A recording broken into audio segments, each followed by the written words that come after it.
इसका पूरा का पूरा सोल्यूशन मैंने बोर्ड एग्जाम की कॉपी पे लिख के लेकर आया हूं, ताकि आप समझ पाओ कि 18 फरवरी को हिंदी की कॉपी कैसे लिखना है। जाकर सेम टू सेम ऐसा लिखकर चले आना मेरे प्यारे बच्चों। पेपर आप लोगों का 70 नंबर का है, तो 70 में 70 में बिल्कुल आप लोगों का मेरे प्यारे बच्चों क्लियर हो जाएगा। सबसे पहला जो काम आप लोगों को करना है मेरे प्यारे बच्चों, वो काम ये करना है कि इसको सही सही भरना है आप लोगों को। परीक्षार्थी का अनुक्रमांक अंकों में यहां पे अंकों में डाल लीजिएगा, इन्हीं को शब्दों में लिखना है। विषय में आप लोग हिंदी डालिएगा, प्रश्न पत्र पर केवल डालिएगा, और प्रश्न पत्र पर अंकित संकेतांक मतलब पेपर कोड 801 डीसी है, तो 801 डीसी यहां पे डालना है आप लोगों को। परीक्षा का दिन तो 18 फरवरी को बुधवार है, तो आप बुधवार डालोगे। परीक्षा की तिथि तो लिखोगे 18/2/2026।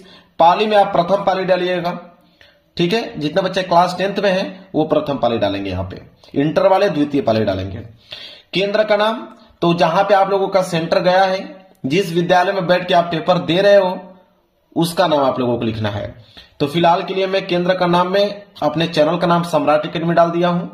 आप लोग मेरे प्यारे बच्चों जिस भी विद्यालय में आप लोगों का सेंटर गया होगा उसका नाम आप लोगों को यहाँ पे लिखना है।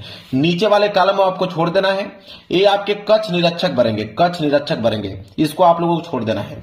अब इतना काम करने के बाद मेरे प्यारे बच्चों आप पहला पेज यहाँ पे क्या करोगे, पलटोगे। ये आपका पहला पेज, ठीक है। और यहाँ पे मेरे प्यारे बच्चों हिंदी का जो है 20 ऑब्जेक्टिव क्वेश्चन आता है, तो 20 ऑब्जेक्टिव क्वेश्चन को अगर मैं छोड़ देता हूं, क्योंकि वो 20 ऑब्जेक्टिव क्वेश्चन को मेरे प्यारे बच्चों OMR शीट पे करना होता है, तो उसको आप OMR शीट पे कर लीजिएगा। और लिखना जो है वहां से आप लोगों को खंड ब से लिखना है, खंड ब से आप लोगों को बोर्ड एग्जाम की कॉपी पे लिखना है, और 20 ऑब्जेक्टिव क्वेश्चन तो आप लोगों को OMR शीट पे करना है। अब देखिए खंड ब, तो आप ये आपका पहला पेज आ गया। सबसे पहले इधर साइड में हंसिया आप लोगों को खींचना है। डबल लाइनिंग जिस प्रकार मैं खींचा हूं उसी प्रकार आप लोगों को डबल लाइनिंग खींच लेना है। डबल लाइनिंग खींचने के बाद मेरे प्यारे बच्चों यहाँ पे ऊपर कॉर्नर में आप लोगों को डालना है रोल नंबर।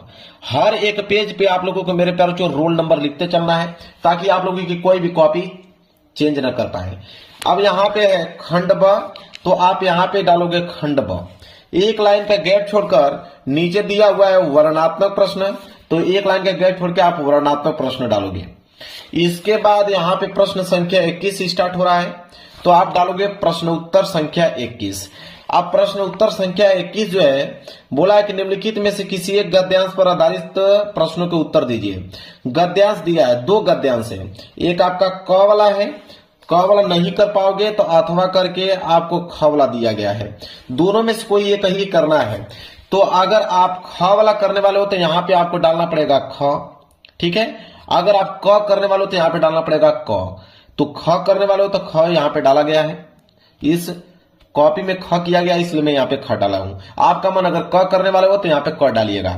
इसके बाद संकेत लिखिएगा। संकेत का मतलब क्या होता है कि शुरू के कुछ लाइन, जैसे दूसरी बात, फिर डॉट डॉट करते करते लास्ट लाइन प्रेरित रहा, ठीक है। तो देखिए दूसरी बात जो, फिर डॉट डॉट प्रभावित और प्रेरित रहा, मतलब यहां तक लिखा गया है प्रभावित और प्रेरित रहा, ठीक है। तो शुरू के कुछ लाइन डॉट डॉट करते चलिए, लास्ट की कुछ लाइन आप लोगों को इस तरह संकेत में लिखना है, ताकि एग्जामिनर को मालूम चल पाए कि आपने कौन सा यहां पे गद्यांश किया हुआ है। इसके बाद इसके नीचे प्रश्न दिए गए हैं, ठीक है। 3 प्रश्न दिए गए हैं, जिसमें से पहला प्रश्न है कि उपयुक्त गद्यांश का संदर्भ लिखिए, 2 नंबर मिलेगा। अब मेरे प्यारों से देखिए यहाँ पे पहला हेडिंग डाला गया है संदर्भ। अब यहाँ पे संदर्भ लिखा गया है, जो कि मेन पॉइंट देखिए, हिंदी को ब्लैक पेन से लिखा गया है, गद्य खंड को ब्लैक पेन से लिया गया है, और कौन लिखे, डॉक्टर राजेंद्र प्रसाद जी लिखे, तो इनको ब्लैक पेन से लिखा गया है। और किस चैप्टर से लिया गया, भारतीय संस्कृति चैप्टर से लिया गया, तो इसको ब्लैक पेन से लिखा गया है। इस तरह आप लोगों को हाईलाइटेड करना है, 2 नंबर आप लोगों को मेरे प्यारों से यहाँ पे मिल जाएगा। इसके बाद दूसरा प्रश्न है कि गद्यांश के रेखांकित अंश की व्याख्या कीजिए, 2 नंबर। जहां तक अंडरलाइन किया गया, यहां से लेकर यहां तक अंडरलाइन किया गया, इसी का आप लोगों को व्याख्या बताना है। तो एक लाइन का गैप छोड़कर आप दूसरे डालोगे रेखांकित अंश की व्याख्या। इसके बाद यहां से रेखांकित अंश की व्याख्या यहां पे चालू कर दोगे, इसका व्याख्या करना है। पेज जैसे भर जाए आपको यहां लिखना है पीटीओ। पेज भर जाएगा तो यहां पे पीटीओ लिखकर पेज को आप लोग यहां पे पलट लीजिए, ठीक है। अब इधर आ जाइए, ये आ गया दूसरा पेज आप लोगों का आ गया, पहला पेज भर गया। इसके बाद एक प्रश्न और बचा है, ठीक है। जनसाधारण का हृदय किन बातों से आंदोलित हो उठा और क्यों। अब तीसरा प्रश्न यहां पे किया गया है, क्लियर हो गया। चलिए अब मेरे प्यारों जो प्रश्न 21 आप लोगों का समाप्त हो गया। अब बारी आती है प्रश्न 22 की। अब प्रश्न 22, तो प्रश्न 22 है तो आप लिखोगे प्रश्न उत्तर संख्या 22। प्रश्न उत्तर संख्या 22 जो है वो बोला है कि पद्यांश, कह रहा है कि निम्नलिखित में से किसी एक पद्यांश पर आधारित सभी प्रश्नों के उत्तर दीजिए। इसमें आपके दो पद्यांश दिए गए, एक क वाला दिया गया है और क वाला नहीं कर पाओगे तो अथवा करके आपका ख वाला दिया गया है। दोनों में से कोई एक करना है। अगर आप ख करने वाले हो तो यहाँ पे ख डालोगे। इसके बाद संकेत मैंने जैसे बताया, संकेत में शुरू के कुछ लाइन लिखोगे, डॉट डॉट करते लास्ट की कुछ लाइन लिखोगे, यह संकेत हो गया। संकेत लिखने के बाद देखिए, संकेत लिखने के बाद अब इसके नीचे 3 प्रश्न है, पहला, दूसरा, तीसरा। ठीक है, तो पहला प्रश्न है कि संदर्भ लिखिए। तो यहाँ पे देखिए एक लाइन का गैप छोड़ के पहला प्रश्न संदर्भ, और देखिए संदर्भ कितने अच्छे तरीके से लिखा गया है। यहां से आप लोगों को मेरे प्यारों 2 नंबर मिल जाएगा। इसके बाद मेरे प्यारों दूसरा प्रश्न है कि विषुवत रेखा का वासी कैसा जीवन व्यतीत करता था, उपयुक्त पद्यांश के आधार पर लिखिए इसका। तो दूसरा प्रश्न है तो एक लाइन का गैप छोड़कर यहाँ पे दूसरा प्रश्न का उत्तर यहाँ पे लिख दीजिए। ठीक है, 2 नंबर यहाँ पे आप लोगों को मिल जाएगा। इसके बाद तीसरा है यहाँ पे कि रेखांकित अंश, अनुराग, अलौकिक तथा हिम में तम में कौन सा अलंकार है। अलंकार पूछा है तो आप एक लाइन के गैप छोड़ के लिख सकते हो, इसमें अनुप्रास अलंकार का प्रयोग किया गया है। तो 2 नंबर इस पे, 6 नंबर यहां से मिल गया पूरा। ठीक है, इसके बाद आप नए पेज पे आ जाइए। नया पेज आपके पास आ गया और प्रश्न संख्या 23 आ गया। तो प्रश्न उत्तर संख्या आप 23 डालोगे। इसके बाद बोला है कि संस्कृत का गद्यांश संदर्भ सहित हिंदी में अनुवाद कीजिए, 5 नंबर मिलेगा। इसमें भी एक आपका कवला दिया है, कवला नहीं कर पाओगे तो अथवा करके आपका खवला दिया गया है। दोनों में से कोई एक ही करना है। तो यहाँ पे ख किया गया है, अगर क करने वाले हो तो क लिख दीजिएगा। यहाँ पे फिलहाल मैंने ख किया है तो ख। फिर संकेत, संकेत में वही चीजें, शुरू की आप लाइन लिख दीजिए, डॉट डॉट करते चल के लास्ट की लाइन लिख दीजिए, यह संकेत हो जाएगा। देखिए इसके बाद संदर्भ और हिंदी में अनुवाद लिखना था तो यहाँ पे संदर्भ हेडिंग डालकर इसका यहाँ पे संदर्भ अच्छे से लिखा गया है। और हिंदी, संस्कृत खंड, भारतीय संस्कृति, भारतीय संस्कृति चैप्टर से लिया गया है तो इसको ब्लैक पेन से आप लोग लिखिएगा, ब्लैक पेन से। ठीक है, ये हो गया संदर्भ। एक लाइन का गैप छोड़ के हेडिंग डालिएगा अनुवाद। अब इसका पूरा का पूरा अनुवाद कर दीजिएगा। तो यहाँ अनुवाद किया गया है। तो मेरे प्यारों 2 नंबर तो यहाँ पे संदर्भ पे और 3 नंबर हिंदी अनुवाद पे, 5 नंबर यहां से आप लोगों को मिल गया। ठीक है, अब मेरे प्यारों पेज आपके पास सिर्फ इतना ही बचा है। तो आप यहां से भी कर सकते हो, लेकिन मेरे समझ से यह है कि आप नए पेज से आप स्टार्ट करो। जब आपके पास 3-4 लाइन बच जाए तो आप कोई भी प्रश्न नए पेज से आपको करना होता है। यहां पे भी कर दोगे तो कोई गलत नहीं है, लेकिन अगर नए पेज से करोगे तो बेटर रहेगा। फिलहाल के लिए यही से किया गया है। प्रश्न संख्या 24 तो आप डालोगे प्रश्न उत्तर संख्या 24। लेकिन आप ध्यान रखें कि जब आपके पास इतना पेज बच जाए तो आप नए पेज से ही प्रारंभ करें लिखना। तो प्रश्न उत्तर संख्या 24 संस्कृत का पद्यांश है, संदर्भ सहित हिंदी में अनुवाद करना है। इसमें 2 पद्यांश दिए गए हैं संस्कृत के, क और ख, दोनों में से कोई एक करना है। यहाँ पे ख वाला किया गया है। यहाँ पे संकेत मैंने बता दिया, संकेत का मतलब होता है शुरू की कुछ लाइन आप लिखें, डॉट डॉट करते जाइए, लास्ट की लाइन आप लिखें, ये होता है संकेत। संकेत अच्छे से लिखा गया है। एक लाइन का गैप छोड़ के यहाँ पे संदर्भ हेडिंग डाल के बाद संदर्भ लिखा गया है। मेन पॉइंट को यहाँ पे ब्लैक पेन से लिखा गया है, ये हो गया आपका संदर्भ। ठीक है, संदर्भ में ही आप लोगों को 2 नंबर मिल गया। इसके बाद यहाँ पे आया है अनुवाद। ठीक है, तो अनुवाद यहाँ पे देखिए कितने अच्छे तरीके से किया गया है। अनुवाद यहाँ पे आपने कर दिया, 3 नंबर यहाँ से मिल गया। अब आपके पास आधा पेज बच गया। जब आधा पेज आपके बचे तो आप लिख सकते हो। 4-5 लाइन अगर बचेगा तो आप नए पेज से प्रारंभ कीजिएगा। अगर आधा पेज बचा है तो आप लिख सकते हो। तो प्रश्न उत्तर संख्या यहाँ पे प्रश्न उत्तर संख्या 24 समाप्त हो गया। अब आप कहोगे प्रश्न उत्तर संख्या 24 के बाद 26 कैसे आ गया?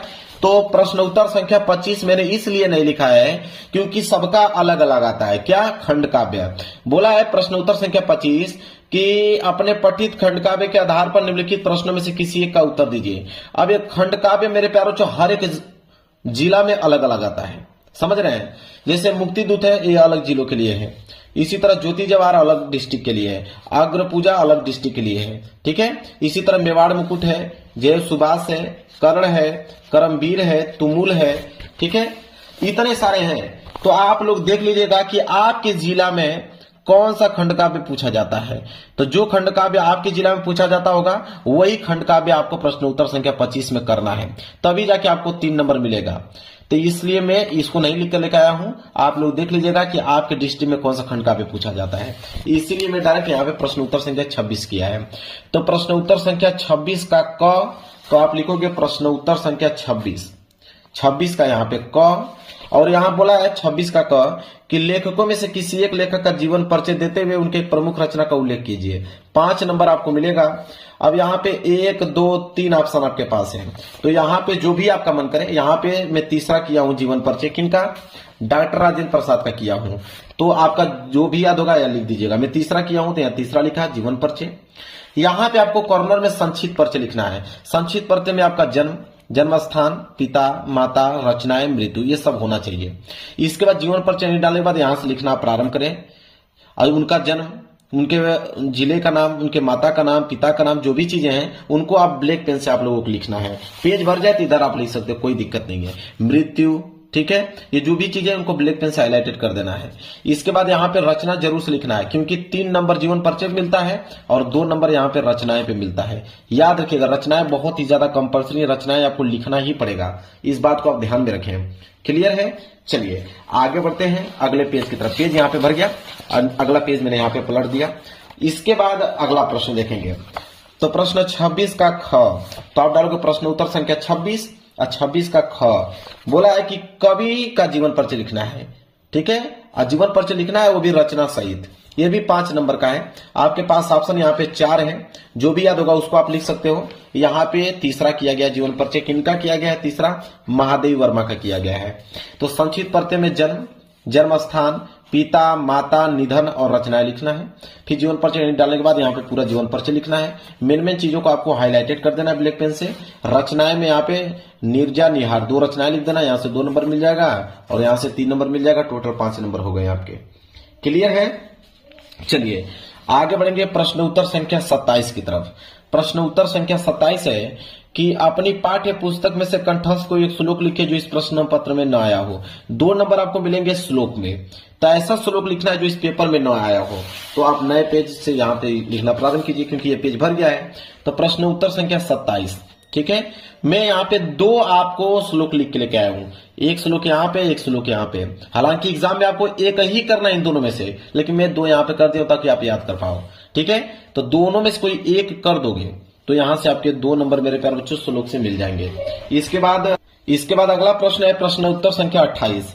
प्रश्न उत्तर संख्या 28 आप डालोगे प्रश्न उत्तर संख्या 28, और 28 डालने के बाद लिखोगे कि निम्नलिखित में से किन्हीं 2 प्रश्नों के उत्तर संस्कृत में दीजिए। अब आपके पास यहाँ पे ऑप्शन है 4 प्रश्न दिए गए हैं। चारों प्रश्नों में से 2 ही प्रश्नों को उत्तर संस्कृत में देना है। तो जो याद हो, मैं यहाँ पे पहले और दूसरे का दे रखा है, तो 1 नंबर यहां से और 1 नंबर यहां से, 2 नंबर यहाँ पे मिल गए हमें।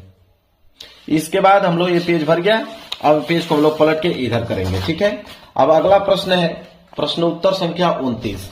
बोला है प्रश्न उत्तर संख्या 29, यहाँ पे डालिएगा हेडिंग प्रश्न उत्तर संख्या 29। और 29वां प्रश्न है कि निम्नलिखित में से किसी एक विषय पर निबंध लिखे, और बोला है कि शब्द सीमा 150 से लेकर 200 शब्द में होना चाहिए। तो 150 लेके 200 शब्द में होना चाहिए, ये आपका निबंध, ठीक है। 7 नंबर निबंध मिलेगा। 1, 2, 3, 4 ऑप्शन है, जो याद होगा उसको आप कर सकते हो, कोई दिक्कत नहीं है। फिलहाल के लिए यहाँ पे दूसरा किया गया है बेरोजगारी की समस्या और समाधान पे हेडिंग बनाइए। 1 लाइन के गैप छोड़ के पहला हेडिंग प्रस्तावना सबसे इंपॉर्टेंट हेडिंग होती है। प्रस्तावना हर एक एग्जामिनर चेक करता है, याद रखिएगा। प्रस्तावना के बाद बेरोजगारी का अर्थ अगले हेडिंग डाला गया है। इसके बाद बेरोजगारी का प्रमुख कारण यहाँ पे हेडिंग डाला गया है, जिससे जनसंख्या में वृद्धि। इसके बाद कुटीर उद्योग में गिरावट, मौसमी व्यवस्था। इसके बाद ये पेज भर गया, पेज को आप पलट दीजिए, कोई दिक्कत नहीं है, ठीक है। 7 नंबर है, तो आपको उस ढंग से निबंध लिखना पड़ेगा। बेरोजगारी को दूर करने के उपाय है, जनसंख्या वृद्धि पर नियंत्रण। इसके बाद है शिक्षा व्यवस्था में सुधार। इसके बाद है राष्ट्र निर्माण संबंधित कार्यों को बढ़ावा देना, ठीक है। और लास्ट हेडिंग जो होता है निबंध का, वो होता है उपसंहार, जो कि उपसंहार लिखा गया है। अब जाके आपको एग्जामिनर जो है 7 में 7 नंबर आप लोगों को देगा। क्लियर है? चलिए आगे बढ़ेंगे अगले प्रश्न की तरफ। प्रश्न संख्या 30वां और इस पेपर का लास्ट प्रश्न है। तो प्रश्न संख्या 30वां है कि यहां पे आपको पत्र लिखना है, ठीक है। 2 आपको पत्र दिया हुआ है, दोनों में से कोई एक करना है। तो आप सबसे पहले प्रश्न उत्तर संख्या 30वां डालोगे, ठीक है। 30वां आपने डाल दिया। देखिए 30वां डालने के बाद मेरे प्यारे बच्चों ध्यान रखें कि आप इन दोनों में से कौन करने वाले हो। एक है कि अपने जन्मदिन पर मित्र द्वारा भेजे गए उपहार के लिए मित्र को धन्यवाद पत्र लिखें। अगर ये करने वाले हो तो याद रखें कि आपको शुरू में इसको लिखना पड़ेगा, हालांकि इसमें नहीं लिखा गया है, ये मिस्टेक है। ठीक है, आपको कैसे एग्जाम को मालूम चलेगा कि कौन आपने किया है, तो उसको आपको प्रश्न के तौर पे यहाँ पे ऊपर लिख देना है।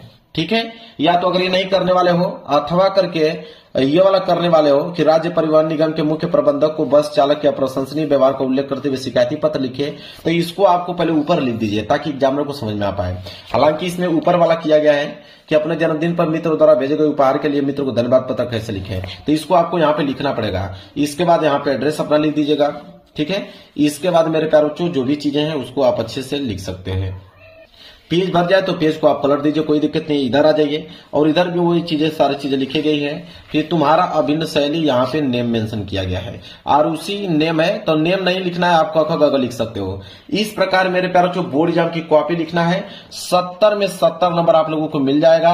बाकी 20 प्रश्न OMR शीट पे आपको बहुविकल्पीय प्रश्न कर देना है। लिखने वाला जो बोर्ड एग्जाम की कॉपी पे होता है मैं सब कुछ बता दिया हूँ, पूरा का पूरा इस पेपर का सोल्यूशन मैंने बता दिया। लिखकर ऐसे ही आप लोगों को लिख के आना है मेरे प्यारों जो। ऐसे अगर 18 फरवरी को लिख के आते हो मेरे प्यारों 70 में 70 नंबर कहीं नहीं गया हुआ है। वीडियो को लाइक कर देना, उनके पास वीडियो को शेयर कर देना जो 18 फरवरी को हिंदी का एग्जाम देने वाले हैं, ताकि उनको एक आइडिया बन जाए कि हाँ बोर्ड एग्जाम की कॉपी कैसे लिखते हैं। चलिए मिलेंगे नेक्स्ट वीडियो में, तब तक के लिए धन्यवाद।